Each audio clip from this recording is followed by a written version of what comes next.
ٹھیک ہے بھائی، فرماتے ہیں کہ بعض لوگ یہ کہتے ہیں کہ محرم اور سفر میں شادی منحوس ہوتی ہے، نہیں کرنی چاہیے۔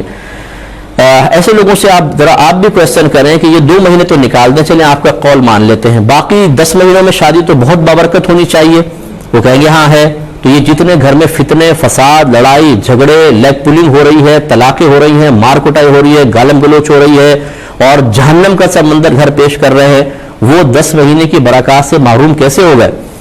اور وہ کون سی منحوسیت ہے معاذ اللہ ثم معاذ اللہ جو ان 2 مہینے میں شادی کر کے حاصل ہوگی، جو ان 12 مہینوں میں شادی کر کے بعض گھروں میں نہیں ہو رہی؟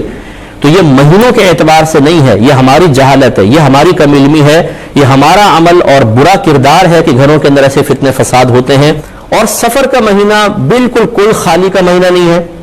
یہ عورتوں کی اپنی خرافات ہے کہ جی خالی کا مہینہ ہے، اس میں 13 تاریخ منحوس ہوتی ہے، خاص طور پر کوئی منحوس نہیں ہے۔ ہمارے آقا صلی اللہ علیہ وسلم کے دور مبارکہ میں کفار اس کو منحوس کہتے تھے، اور وہ کہتے تھے کہ آسمان سے بلائیں نازل ہوتی ہیں۔ نبی کریم صلی اللہ علیہ وسلم نے ولا سفر فرما کر ان تمام بدعتوں کا قمع کیا اور دقیانوسی پن کا اور توہم پرستی کو ختم فرمایا۔ تمام مہینے برابر ہیں، کسی مہینے کی کوئی منحوسیت نہیں ہوتی، بلکہ یاد رکھیں کہ نحوست کا ہمارے ہاں تصور ہی نہیں ہے۔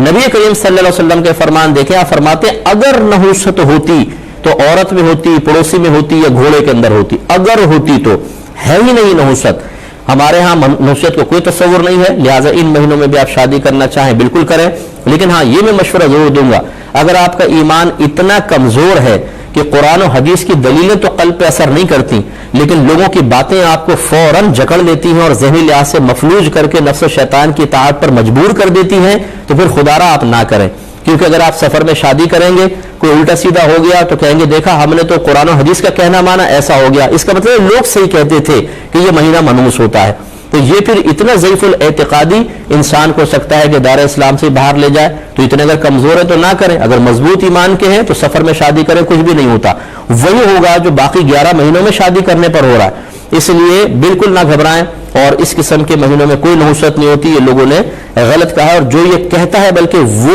قابل گرفت ہے، اسے اللہ کی بارگاہ میں توبہ کرنی ہوگی، کیونکہ جب ایک کام اللہ تعالیٰ اس کے رسول نے